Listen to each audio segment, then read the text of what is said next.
Hi guys, सभी लोगों को राम राम। वीडियो में आगे बढ़ने से पहले चैनल को सब्सक्राइब कर लीजिए, वीडियो को लाइक कर दीजिए और कमेंट सेक्शन में हमें बताइए कि आप कहां से ये वीडियो देख रहे हैं। और हाँ, जब आप कमेंट कर रहे होंगे तो आप उसको स्लाइड करते ही आपके सामने आएगा हाइप का ऑप्शन। वीडियो को हाइप करिए। आप एक हफ्ते में हर वीडियो को या किसी भी वीडियो को 3 बार हाइप कर सकते हैं। आप जितना ज्यादा वीडियो को हाइप करेंगे उतना ही मौका हमारे पास होगा कि हमारा चैनल तेजी से ग्रो करे। तो अब चलते हैं वीडियो पर।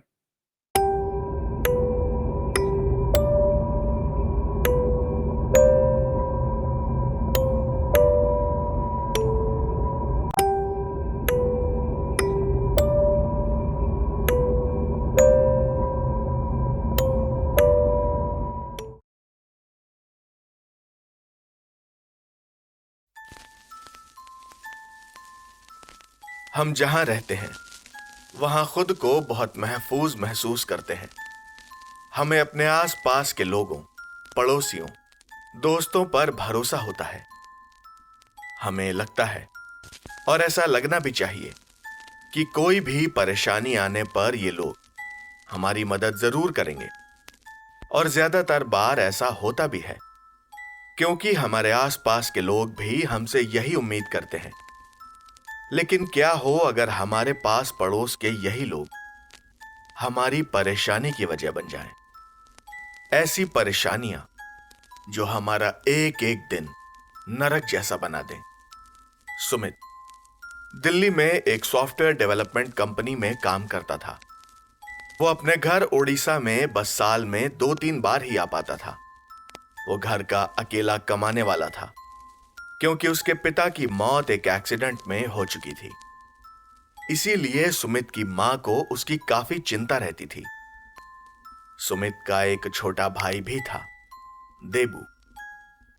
देबू अपनी मां के साथ ही ओडिशा में रहता था और वो अभी 12वीं क्लास में था। सुमित की मां चाहती थी कि उनके दोनों बच्चे गांव छोड़कर बाहर नौकरी वगैरह करें और अपनी जिंदगी जिएं।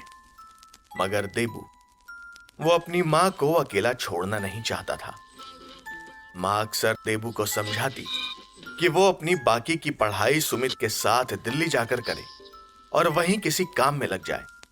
लेकिन देबू हमेशा ही टाल देता था। सुमित भी देबू की तरफदारी करता। एक दिन सुमित ऑफिस से एक हफ्ते की छुट्टी लेकर उड़ीसा पहुंचा। इस बार उसने अपनी छुट्टियां राज पर्व के लिए बचा कर रखी थी। साल के इस वक्त उसका यहां आने का कारण यह था, क्योंकि साल के इस वक्त मॉनसून सीजन होता है और मौसम खुशगवार रहता है। वो अपने परिवार को सरप्राइज देना चाहता था और उसने दिया भी। मां और देबू खुश थे। सुमित इतने दिन बाद घर जो आया था, घर पर खुशियों का माहौल था। सुमित की मां अपने पड़ोसियों को बड़ी शान से सुमित के बारे में बताती थी कि कैसे अपने पिता के जाने के बाद उसने सारी जिम्मेदारियों को अकेले संभाला था, लेकिन सिर्फ एक पड़ोसी को छोड़कर। उनके पड़ोस में ही एक काकी रहा करती थी, अकेले। उनका असली नाम कोई नहीं लेता था, बस सब उन्हें काकी कहा करते थे। देखने से लगता था कि सब उनकी बड़ी इज्जत करते थे। लेकिन हैरानी की बात थी कि कोई भी उनके घर नहीं आता जाता था। सब बस दूर से ही उन्हें राम राम करते थे। सुमित के घर लौटने की खुशी में मां ने पकवान बनाए और थोड़ा सामान लेकर वो काकी के घर भी गई। उन्होंने काकी को बाहर से ही खाने का सामान दिया और लौट आई। एक शाम सुमित ने मां से कहा कि वो देबू के साथ नदी के पास तक घूमने जा रहा है। देबू भी फटाफट तैयार हो गया, लेकिन मां ने तुरंत मना कर दिया। उनका कहना था कि शाम के वक्त नदी के पास जाना ठीक नहीं है। वैसे भी बारिश का मौसम था और एक खुशनुमा शाम कितनी जल्दी रात में तब्दील हो जाती, उन्हें पता भी नहीं चलता। लेकिन सुमित जिद करने लगा।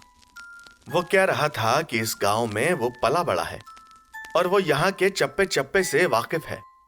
सुमित की बात में दम था, लेकिन मां को न जाने किस बात का डर था। अचानक देबू बोल पड़ा, दादा, तुम्हें नहीं पता, मां न जाने क्यों पास वाली काकी से बहुत डरती है। कोई उसका नाम भी ले ले तो मां का चेहरा पीला पड़ जाता है। तभी मां ने देबू को चुप रहने का इशारा किया। देबू चिल्लाया, देखा देखा दादा, पता नहीं मां को उस औरत से डर क्या है। सुमित हैरान था। उसने कभी अपनी मां को इस तरह बर्ताव करते नहीं देखा था। उसने मां से कहा कि ठीक है, वो नदी के पास नहीं जाएगा। वो देबू के साथ ही बाहर चला गया, लेकिन अपनी मां की आंखों में उसने एक खास डर को भांप लिया था। यहां वहां घूम कर आने के बाद सुमित ने वक्त देखकर मां से अकेले में बात की। उसने पूछा कि क्या देबू उस औरत के बारे में जो कह रहा था वो सच है, और अगर ऐसा है तो उस औरत में ऐसा क्या है कि मां उससे इतना डरती है। पहले तो मां मना करती रही, उसने कुछ नहीं कहा, लेकिन थोड़ा जोर देने पर मां ने बताया कि वो औरत तो नहीं है। मां ने ये शब्द इतने धीरे से कहा था कि सुमित ठीक से सुन भी नहीं पाया। उसने दोबारा पूछा तो मां ने उसके कान में धीरे से वो शब्द दोहराया, तो नहीं। सुमित ने यह शब्द पहले कभी नहीं सुना था। उसने मां से इसका मतलब पूछा, मगर मां चुप हो गई। उन्होंने कहा कि वो दोबारा उस औरत के बारे में कोई बात ना करे। उन्होंने सुमित को यह भी बताया कि चाहे गांव के बाकी लोग बाहर से खुद को कितना भी सामान्य दिखाने की कोशिश करें, लेकिन अंदर ही अंदर सब उस औरत से डरते हैं। सबकी भलाई इसी में है कि उससे दूर रहें और जितना हो सकता है उसे नाराज ना करें। लेकिन देबू दीवार के पीछे खड़ा सब कुछ सुन रहा था। देबू ने भी अपनी मां के मुंह से इस तरह की बातें पहले कभी नहीं सुनी थी। उसके मन में कई सवाल उठ रहे थे। वो अपने पड़ोस में रहने वाली काकी के बारे में जानना चाहता था। वो सोच रहा था कि क्या काकी एक बुरी औरत है, या फिर वो कोई सिद्ध शक्तिशाली औरत है जो लोगों की मदद करती है। देबू ने फैसला किया कि वो इस मामले की तह तक जरूर पहुंचेगा। वो अब हर दिन चुपचाप काकी पर नजर रखने लगा। कभी वो अपनी खिड़की से छुपकर काकी के घर पर देखता, तो कभी अपने मोबाइल फोन से कुछ सनसनीखेज रिकॉर्ड करने की कोशिश करता। सुमित उसकी इन हरकतों को देख रहा था, पर वो इसे बस अपने छोटे भाई का बचपना मान रहा था। वहीं देबू, उसे अभी तक ऐसा कुछ नहीं मिला था जिससे वो ये मान लेता कि काकी कोई बुरी औरत है। मगर फिर भी वो अपनी धुन में लगा हुआ था। एक रात करीब 11 बजे के आसपास देबू पूरी तन्मयता से अपनी रोजाना जासूसी में लगा हुआ था। उसका कमरा घर में ऊपर वाली मंजिल पर था। वो वहीं से पर्दे के पीछे छुपकर काकी के घर को देख रहा था। लगभग 1-2 घंटे टकटकी लगाए रखने के बाद वो थक गया था और उसे नींद आ रही थी। मगर तभी ऐसा कुछ हुआ कि देबू की आंखें चमक उठीं। उसे काकी के घर पर कुछ हलचल दिखाई दी। उसने देखा कि काकी दबे पांव अपने घर से निकल रही थी। इतनी रात को वो अधेड़ उम्र की औरत आखिर कहां जा रही थी? देबू बिना देर किए छत पर गया और छज्जे के पीछे छुपकर देखने लगा। बाहर ज्यादा रोशनी नहीं थी, लेकिन उसे मतलब भर का दिखाई दे रहा था। काकी धीरे धीरे बिना आवाज किए कहीं जा रही थी। काकी ने एक नजर पीछे मुड़कर देखा। देबू नीचे छुप गया। उसके बाद काकी आगे चल पड़ी। देबू का उतावलापन सारी हदें पार कर चुका था। उसे देखना था कि काकी कहां जा रही थी। वो चुपचाप अपनी छत से कूदकर पड़ोसी की छत पर पहुंचा और एक छत से दूसरी छत पार करता हुआ काकी का पीछा करता रहा। उसने एक पल के लिए भी उस औरत को अपनी आंखों से ओझल नहीं होने दिया। घर पर सब सो रहे थे और किसी को देबू की इन हरकतों के बारे में कोई खबर नहीं थी। लेकिन काकी का पीछा करते करते देबू को एक जगह रुकना पड़ा। आगे कोई छत नहीं थी। वो चुपचाप नीचे उतरा।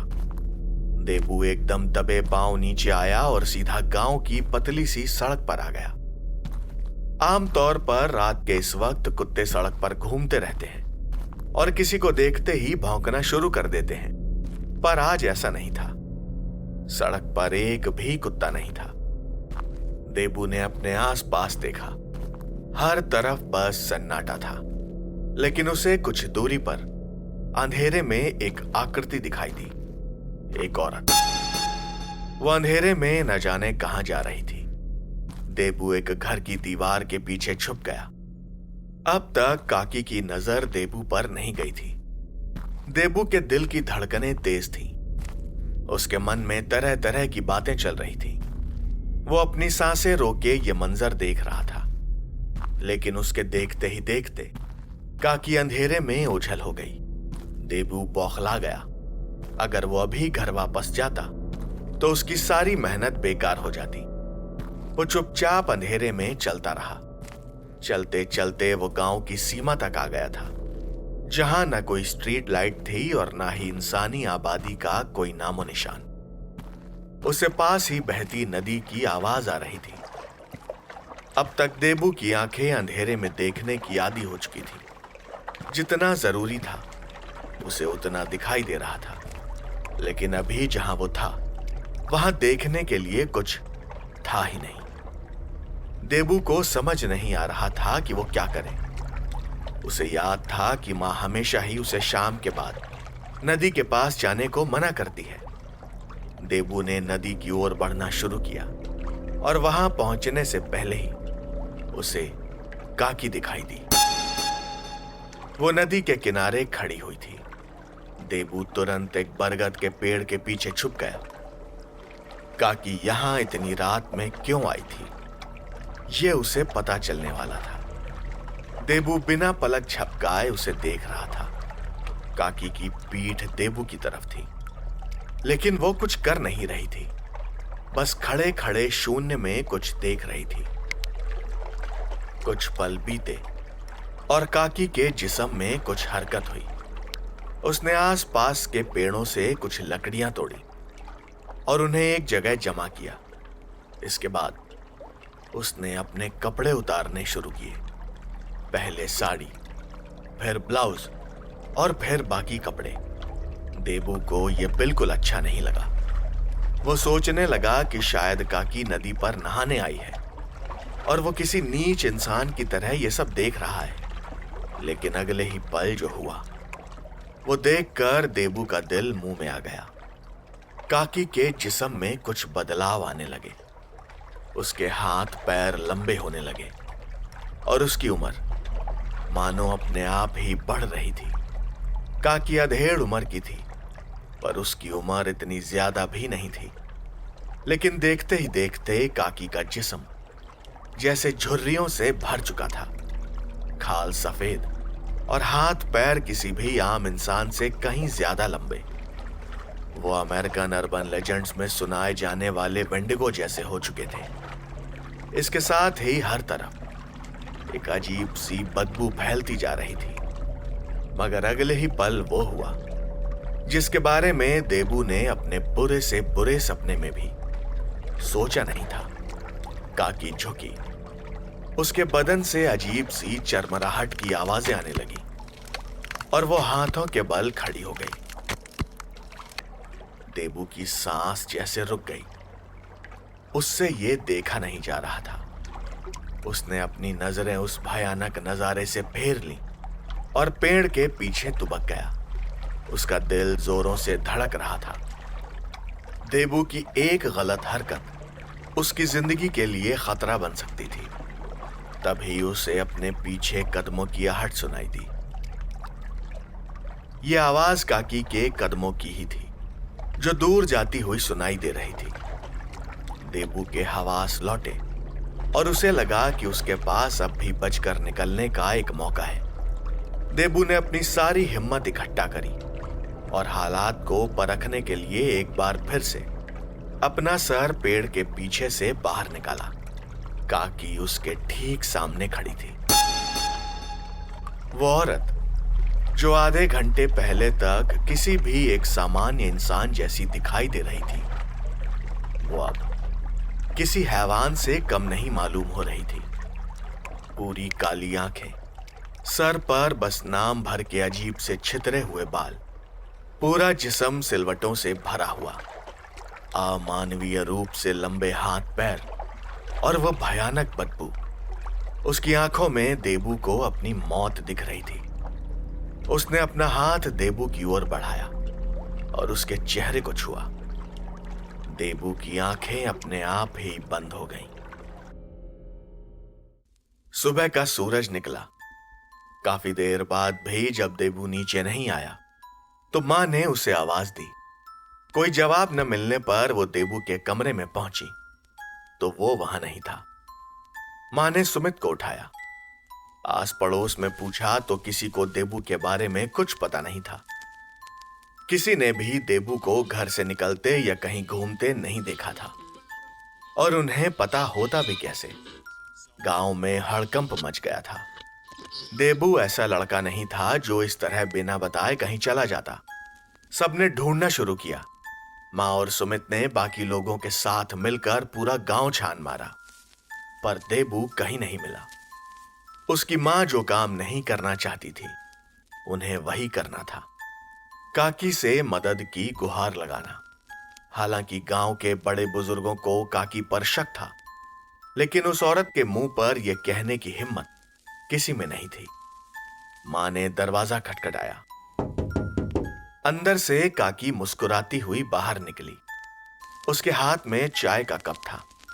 काकी ने कुछ नहीं कहा, वो बस मुस्कुराती रही। मां ने उससे पूछा कि क्या उसने देबू को देखा, रात में या फिर भोर के वक्त। काकी ने कहा, मुझे क्या पता, तेरा बेटा है, घूम रहा होगा कहीं। वैसे भी उसे नदी किनारे जाने का बड़ा शौक है। जा देख, क्या पता वहीं मिल जाए। काकी के मुंह से निकले इन शब्दों ने मां और सुमित को अंदर तक हिला दिया था। वो कुछ लोगों के साथ भागते हुए नदी के पास पहुंचे और देबू को तलाश करना शुरू किया। मां अब तक बदहवास हो चुकी थी और सुमित उन्हें संभालने की कोशिश कर रहा था, लेकिन उन्हें बहुत ज्यादा मशक्कत नहीं करनी पड़ी, क्योंकि देबू उन्हें बरगद के पेड़ के पास ही मिल गया। सुमित ने उसे देखा। सांस चल रही थी। वो बेहोश था। कोई मारपीट चोट का निशान नहीं, लेकिन उसे तेज बुखार था। देबू को घर लाया गया। उसे होश दोपहर बाद आया। आंखें खुलने पर उसने खुद को लोगों से घिरा हुआ पाया। देबू ने कुछ कहने की कोशिश की, पर मां ने उसे चुप रहने का इशारा किया। सुमित ने उसे पानी पिलाया, फिर उठाकर बिस्तर के सहारे बिठा दिया। सुमित ने देबू से पूछा कि वो नदी किनारे कैसे पहुंचा और वो बेहोश कैसे हुआ। नदी, यह शब्द सुनते ही देबू के चेहरे पर खौफ की लकीरें उभर आईं। उसे जैसे कुछ याद आ गया था जिसे वो भूलना चाहता था। देबू को जैसे दौरा सा पड़ा। वो चिल्लाने लगा, वो नदी पर, वो काकी, वो औरत नहीं है। मैंने उसे देखा मां, वो चुड़ैल है। मां, दादा, वो मुझे मार देगी। मुझे बचा लो। मैं कभी नदी पर नहीं जाऊंगा। मुझे बचा लो। देबू का इतना कहना था कि वहां मौजूद सभी लोगों के चेहरे उतर गए। मां के मुंह से तो चीख ही निकल गई। शायद उन सभी को पता था कि इसका मतलब क्या था और अब आगे क्या होने वाला था। मां ने गुस्से में एक थप्पड़ देबू को मारा। अगर सुमित बीच में नहीं आता तो शायद वो देबू को और मारती। वो रो रही थी। सुमित को अब भी समझ नहीं आया था कि यह सब चल क्या रहा है। उसने सवाल भरी नजरों से सबकी तरफ देखा। पड़ोस में रहने वाले एक बुजुर्ग मोहंती काका ने उसे बाहर आने का इशारा किया। सुमित और मोहंती काका घर के बाहर आए। उन्होंने आसपास एक नजर दौड़ाई, जैसे वह कुछ पक्का करना चाह रहे हों, और सुमित के कुछ कहने से पहले ही वो बोले, सुमित बेटा, तुम यहां ज्यादा नहीं रहते और इसीलिए तुम्हें गांव के बारे में कुछ बातें नहीं मालूम।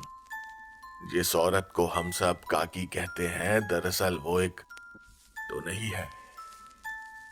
सुमित ने यह शब्द पहले भी सुना था। मोहंती काका ने आगे कहा, बेटा ये तो नहीं आम औरतें नहीं होती। ये मैं क्या बताऊं, देबू से बहुत बड़ी गलती हो गई है। अगर उसने काकी को उसके असली रूप में देख लिया है तो क्या मोहंती काका? तो उसका बचना मुश्किल है। काका ये आप क्या बात कर रहे हैं? आज के जमाने में ये डायन चुड़ैल कैसी बातें कर रहे हैं आप? बेटा तुम मानो या नहीं, मगर ये सच है। तुम्हें क्या लगता है कि हम सब गांव वाले पागल हैं?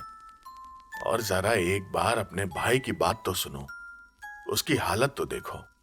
क्या तुम्हें वो झूठ बोलता हुआ लगता है? एक बार देबू से पूछ कर तो देखो कि उसने पिछली रात क्या देखा।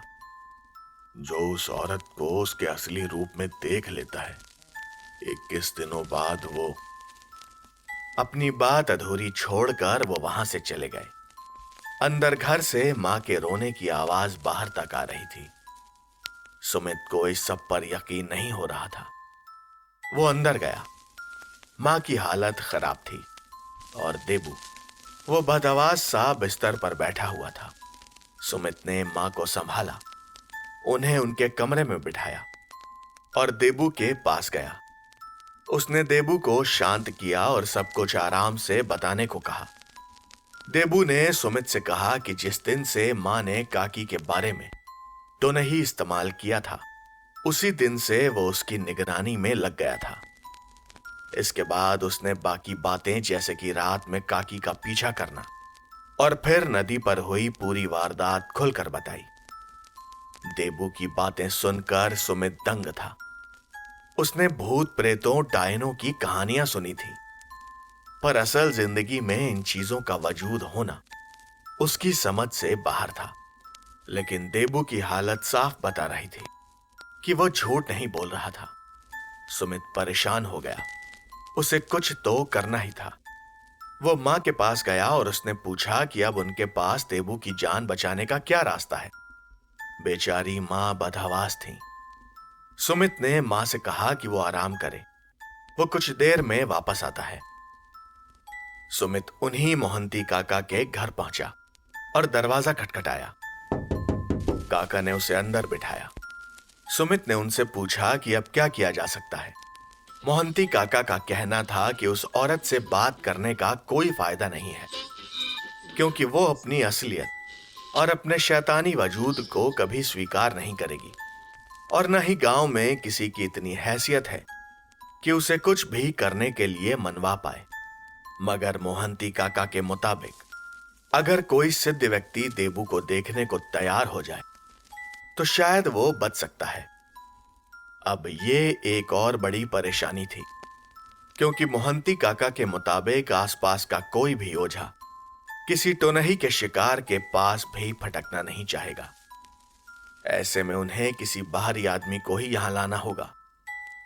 सुमित का कहना था कि वो सब कुछ करने को तैयार है, उसे बस अपना भाई चाहिए, सही सलामत। मोहंती काका ने कुछ कॉल किए और सुमित से कहा कि उन्हें अगले दिन सुबह ही निकलना होगा। सुमित तैयार था। उसने मां से कहा कि वो देबू का ख्याल रखे, वो वापस आकर सब कुछ बताता है। सुमित अगले दिन सुबह जल्दी घर से निकला और उसकी नजर काकी के घर पर पड़ी तो वो बाहर बैठी न जाने आसमान में क्या देख रही थी। उसकी नजर सुमित से मिली और वो मुस्कुराई। ये मुस्कान डराने वाली थी। सुमित मुंह फेर कर चल दिया। वो सीधा गांव की सीमा पर पहुंचा, जहां वो मोहंती काका उसका पहले से ही इंतजार कर रहे थे। दोनों लोग पैदल चलते हुए हाईवे पर पहुंचे, जहां कुछ देर इंतजार करने के बाद ही उन्हें अपनी मंजिल पर पहुंचने के लिए सीधी बस मिल गई। उन्हें शहर के पास ही एक दूसरे गांव जाना था, क्योंकि आसपास के किसी भी गांव में कोई भी ओझा उनकी मदद करने वाला नहीं था। दोनों लोग देर दोपहर तक अपनी मंजिल पर पहुंच गए। यह शहर के पास के एक कस्बे में एक मामूली सा घर था। जैसी सुमित को उम्मीद थी कि यह कोई आश्रम सिद्ध मंदिर या फिर किसी तांत्रिक के ठिकाने जैसा तो बिल्कुल भी नहीं लग रहा था। मोहंती काका ने दरवाजा खटखटाया तो एक छोटे कद के गोरे से आदमी बाहर आए। काका को देखते ही उन्होंने दोनों को अंदर बिठाया और चाय पानी का इंतजाम किया। उन्होंने मोहंती काका से देबू के बारे में सारी मालूमात की। जब सुमित ने उन्हें सब कुछ बताया तो उनके चेहरे के भाव कुछ खास अच्छे संकेत नहीं दे रहे थे। टोनही के बारे में सुनते ही वो हताश नजर आने लगे थे। फिर भी उन्होंने सुमित को हिम्मत बंधाई। ओझा का नाम था बसंता। उनका कहना था कि मामला काफी पेचीदा है, क्योंकि किसी भी टोनही की शक्ति का मुकाबला करना कोई मामूली काम नहीं है। इस तरह की औरतें सैकड़ों साल जीती हैं और न जाने कितने मासूम निर्दोष लोगों को अपना शिकार बनाती हैं।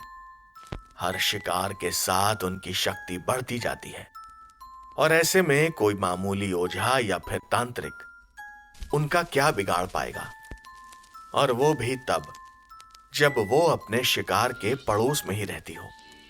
खैर, बसंता, सुमित और मोहंती काका शाम तक गांव आ गए, लेकिन घर पर माहौल ठीक नहीं था। देबू की तबीयत बिगड़ गई थी। उसका बुखार अभी तक उतरा नहीं था। बसंता अंदर आया और सुमित उसे देबू के कमरे में लेकर गया। सुमित को देखकर मां को थोड़ी आस बंधी। बसंता ने देबू को देखा और अपने थैले से एक पुड़िया निकाली। उसमें कुछ था, भभूत जैसा। उसने वो भभूत देबू के माथे पर लगाई और बैठकर कुछ मंत्र पढ़ने लगा। इसके बाद उसने हवन कुंड में कुछ खास चीजें जलाई जो वो अपने साथ लाया था। बसंता बैठा मंत्र पढ़ता रहा। उसे अपनी क्रिया करते करते 2 घंटे हो गए थे, लेकिन देबू की हालत में कोई सुधार नहीं आया था। मां चुपचाप बैठी थी, लेकिन सुमित का सब्र टूट रहा था। वो बसंता से पूछना चाहता था कि वो क्या कर रहा है और उसकी इस पूजा से कुछ हो भी रहा है या नहीं, लेकिन सुमित के कुछ कहने या करने से पहले ही वो हुआ जिसकी किसी को उम्मीद नहीं थी। घर में कोई आया और उसे देखकर सबकी सांसें रुक गईं। ये काकी थी। वो बिना किसी से कुछ कहे सीधा ऊपर देबू के कमरे में आ गई। किसी ने उसे रोकने टोकने की हिम्मत नहीं की। देबू जाग रहा था। काकी पर नजर पड़ते ही उसकी सांस तेज चलने लगी। वो उसकी तरफ इशारा करके चिल्लाने लगा। मां और सुमित उसे संभालने दौड़े। काकी खड़े खड़े मुस्कुरा रही थी। मां से रहा नहीं गया और वो काकी के पैरों में गिर पड़ी। वो गिड़गिड़ाने लगी, मेरे बच्चे को जाने दो, मेरे बच्चे को बख्श दो। उससे बचपने में गलती हो गई। मेरा सब कुछ ले लो, मगर मेरे बच्चे को छोड़ दो। सुमित से ये देखा नहीं जा रहा था। बसंता की घिग्गी बनी हुई थी। काकी ने एक नजर बसंता पर डाली और अगले ही पल वो घर से बाहर भागता हुआ नजर आया। ये मामला उसकी हैसियत से बाहर का था। मोहंती काका ने भी हाथ जोड़ लिए, लेकिन उस शैतानी औरत से नजर मिलते ही उनकी हिम्मत भी जवाब दे गई। सुमित अब अपने आपे से बाहर हो गया। उसने मां को उठाया और चिल्लाने लगा, तू खुद को समझती क्या है? एक लड़के को तड़पता देखकर तुझे मजा आ रहा है। इतना घमंड अच्छा नहीं है काकी। तू भगवान नहीं है। जिंदगी और मौत सिर्फ उसके हाथ में है। काकी ने मुस्कुराते हुए जवाब दिया, तेरी बात सही है सुमित, मगर आधी। देबू की जिंदगी तो नहीं, मगर कम से कम उसकी मौत तो मेरे हाथ में ही है। लेकिन एक रास्ता है। अगर तू और सिर्फ तू चाहे तो इसकी जान बच सकती है। यह सुनकर सुमित के कान खड़े हो गए। काकी ने कहा, अगर तू मेरे साथ चल तो मैं तेरे भाई को छोड़ दूंगी। बोल, चलना मेरे साथ, चलेगा? यह सुनकर मां और जोर से रोने लगी। और सुमित जैसे फट गया। वो उस औरत पर झपटा, लेकिन मोहंती काका ने उसे पकड़ लिया। वो औरत अपने चेहरे पर एक पैशाचिक मुस्कान लिए वहां से चली गई। अब कोई उम्मीद नहीं बची थी। मां का रोना बंद नहीं हो रहा था और सुमित से यह देखा नहीं जा रहा था। वो चाहकर भी कुछ नहीं कर पा रहा था। गांव में सबको देबू के बारे में पता चल चुका था, लेकिन कोई भी कुछ करने की स्थिति में नहीं था। दिन गुजरते गए और देबू की तबीयत बिगड़ती गई और 21वें दिन देबू की आंखें हमेशा हमेशा के लिए बंद हो गईं। मां अपने होशो हवास में नहीं थी। सुमित को अपनी जिंदगी के हालातों पर यकीन नहीं हो रहा था। वो अपनी नौकरी पहले ही छोड़ चुका था। उसे समझ ही नहीं आ रहा था कि वो क्या करे, कहां जाए। आखिरकार सुमित ने फैसला किया कि वो मां को लेकर वापस दिल्ली चला जाएगा। मां का इस घर में रहना उसके जख्मों को कभी भरने नहीं देगा। देबू का कमरा, उसका बिस्तर, उसकी यादें उसे हमेशा एक टीस देते रहेंगे और उस हैवान औरत का चेहरा उसे रोज बार बार देखना पड़ेगा। सुमित मां को लेकर दिल्ली आ गया। दोनों को देबू का दुख खाए जा रहा था, लेकिन इस दुनिया में कोई किसी के साथ नहीं मरता। जो पीछे रह जाते हैं उन्हें जिंदगी काटनी ही होती है। सुमित ने भी यही किया। जल्दी ही उसे एक दूसरी नौकरी मिल गई। सुमित चाहता था कि मां वो मकान बेच दे और हमेशा के लिए गांव छोड़कर यहां बस जाए, और उसने किसी तरह मां को इसके लिए मना भी लिया। इस सिलसिले में मां को दोबारा कुछ दिनों के लिए गांव जाना था। उन्हें शहर आए कुछ महीने हो गए थे और उन्होंने अपनी जिंदगी के साथ समझौता कर लिया था। पर जैसे ही वो गांव में अपने घर पहुंची तो वो डरावनी यादें एक बार फिर से ताजा हो गईं। अपने घर आते वक्त उनकी नजर काकी के घर पर भी गई। वहां ताला लगा हुआ था। बाहर से देखने पर मालूम हो रहा था कि घर शायद कई दिनों से खोला नहीं गया था। एक शाम मोहंती काका मां से मिलने घर आए। उन्हें देखकर मां को थोड़ा सुकून मिला। साथ बैठकर दोनों ने यहां वहां की कुछ बातें की, लेकिन ना चाहते हुए भी मां अपने मन में उठते सवालों को दबा नहीं पाई और उसने उस टोनही के बारे में काका से पूछ ही लिया। मोहंती काका ने बताया कि काकी 1 महीना पहले ही घर छोड़कर कहीं चली गई। उसने किसी से कुछ नहीं कहा और उसके घर में घुसने की हिम्मत तो वैसे भी किसी में नहीं है। तो बस तब से वो घर बंद पड़ा है। मां ने मोहंती काका से अपना घर बेचने की बात कही, जिस पर उनका कहना था कि वो गांव के लोगों को इस बारे में इत्तला कर देंगे और कोई ना कोई खरीदार मिल ही जाएगा। मां को गांव आए 2 महीने हो गए थे, लेकिन अभी तक उन्हें कोई भी खरीदार नहीं मिला था। एक सुबह मोहल्ले में कुछ हलचल सी थी। मां ने बाहर जाकर देखा तो उस काकी के घर में कुछ गहमा गहमी थी। शायद वो वापस आ गई थी। नहीं, ये कोई और था। एक लड़की, खूबसूरत, 25-26 साल की। वो टेम्पो से अपना सारा सामान निकलवा रही थी और कुछ लोग सामान घर के अंदर रखने में लगे हुए थे। मां ने पड़ोसियों से पूछा तो उन्हें बस इतना पता था कि इस लड़की ने घर किराए पर लिया है। वो कौन है, कहां से आई है, क्या करती है, इस बारे में किसी को कोई जानकारी नहीं थी। मां अंदर आ गई और घर के छोटे मोटे कामों में लग गई। शाम लगभग 5 बजे दरवाजे पर दस्तक हुई। मां ने दरवाजा खोला तो वही सुबह वाली लड़की थी। मां ने उसे अंदर बिठाया और चाय नाश्ते का इंतजाम किया। वो लड़की देखने में अच्छे परिवार की लग रही थी। उसने बताया कि गांव के स्कूल में उसे टीचर की नौकरी मिली है। उसे घर का कुछ छोटा मोटा सामान चाहिए था। मां ने उसे वो दिया और कुछ औपचारिक बातें करके वो अपने घर चली गई। मां को वो लड़की अच्छी लगी थी। उसका नाम था रचना और वो अब लगभग रोज ही घर आने लगी थी। लगभग हर शाम वो घर आ जाती और दोनों बैठकर गप्पे मारते। उस लड़की से बात करके माँ का अकेलापन भी कुछ कम हो गया था और अब उन्हें सुमित की शादी की चिंता हो गई थी। इन कुछ दिनों में उन्हें पता चल गया था कि रचना के माता पिता इस दुनिया में नहीं है।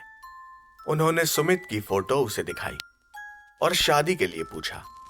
मजे की बात यह थी कि लड़की ने हां कर दी। अब मां ने सुमित को रचना की फोटो भेज दी। सुमित को भी लड़की पसंद थी, लेकिन वो अभी शादी करना नहीं चाहता था। पर मां ने उसे अपना वास्ता देकर एक बार गांव आकर रचना से मिलने को कहा। सुमित हफ्ते भर बाद गांव आया और रचना से मिला। जितना उसने फोटो में देखा था, रचना उससे कहीं सुंदर थी। सुमित ने रचना से बात की और उसे वो काफी सुलझी हुई लड़की लगी। सुमित ने शादी के लिए हां कर दी। जिस घर में कुछ महीनों पहले उसके भाई की मौत हुई थी, उसी घर में अब शादी की शहनाइयां बजने वाली थी। और ऐसा ही हुआ। मां ने गांव के पंडित जी से अच्छा सा मुहूर्त निकलवाया और सुमित और रचना की शादी कर दी। शादी बड़ी सादगी से की गई थी और कुछ खास मेहमानों को ही बुलाया गया था। सब कुछ वैसा ही हो रहा था जैसा कि कोई भी आम इंसान चाहेगा। शादी के बाद सुमित रचना के साथ दिल्ली आ गया और मां गांव में ही थी। और अब सुमित की जिंदगी भी बढ़िया चल रही थी। रचना अच्छी लड़की थी। उसने सुमित का काफी ख्याल रखा था। लेकिन कुछ ही दिनों में सुमित की सेहत बिगड़ने लगी। कभी उसे बुखार हो जाता तो कभी कमजोरी। वो एक बीमारी से निपटता और किसी दूसरी वजह से बीमार पड़ जाता। रचना भी परेशान थी। उसने सुमित के चेकअप कराए और टेस्ट में उसे टीबी डायग्नोस हुआ। यह होना नहीं चाहिए था। शराब तो दूर, सुमित तो सिगरेट भी नहीं पीता था। रचना ने मां को सब कुछ बता दिया। मां एक बार फिर से अपने बच्चे के लिए परेशान हो गई। वो पहले ही अपना एक बेटा खो चुकी थी और अब सुमित को खोने के ख्याल ने उसकी नींद उड़ा दी थी। मां और रचना ने मिलकर जितना हो सकता था उतना सुमित का ख्याल रखा। उसकी दवाइयां, खाना पीना, सब कुछ। मगर सुमित की सेहत में कोई सुधार नहीं हुआ और शादी के सिर्फ 21 दिनों बाद ही सुमित भी चल बसा। रचना और मां पर जैसे दुखों का पहाड़ टूट पड़ा था। मां एकदम बदहवास हो गई थी। उसे अपना होश ही नहीं था। और रचना, उसका दुख भी कम नहीं था। शादी के केवल 21 दिन बाद ही विधवा हो जाने का उस लड़की ने सपने में भी नहीं सोचा था। उन दोनों के पास अब कुछ नहीं बचा था। वो गांव वापस आ गए। गांव में सभी लोगों ने उनके साथ हमदर्दी दिखाई। चंद महीनों में ही एक परिवार के 2 बेटों का इस तरह दुनिया से चले जाना किसी को हजम नहीं हो रहा था। एक रात मां नीचे कमरे में सो रही थी कि उसे घर में कुछ खटपट महसूस हुई। मां को डर था कि घर में कहीं कोई घुस ना आया हो। वो उठी और दबे पांव चलते हुए रसोई के बाहर पहुंची। आवाज यहीं से आ रही थी। मां ने डरते हुए अंदर झांका तो ये रचना थी। उसकी पीठ मां की तरफ थी। मां उसे टोकने ही वाली थी कि रचना पलट गई और उस वक्त मां को महसूस हुआ कि अगर वो अभी यहां नहीं आती तो ही अच्छा होता। रचना मुस्कुरा रही थी, लेकिन वो मुस्कुराहट पैशाचिक थी। उसके मुंह पर हर तरफ खून लगा हुआ था। उसके हाथ में मांस के लोथड़े थे, किसी जानवर के, शायद कोई बिल्ली। फर्श पर खून के छींटे और हड्डियां बिखरी हुई थी। मां की सांस अटक गई। उसे अपने दिल की धड़कन तेज होते हुए महसूस हुई और एक पल में ही उसकी धड़कन थम गई। मां गिर पड़ी। रचना हाथों के बल चलती हुई उसके पास पहुंची। मां ने अपनी सांसें बंद होने से पहले एक आखिरी बार रचना का वो खौफनाक चेहरा देखा और उसे वो डरावने शब्द सुनाई दिए। पहचाना?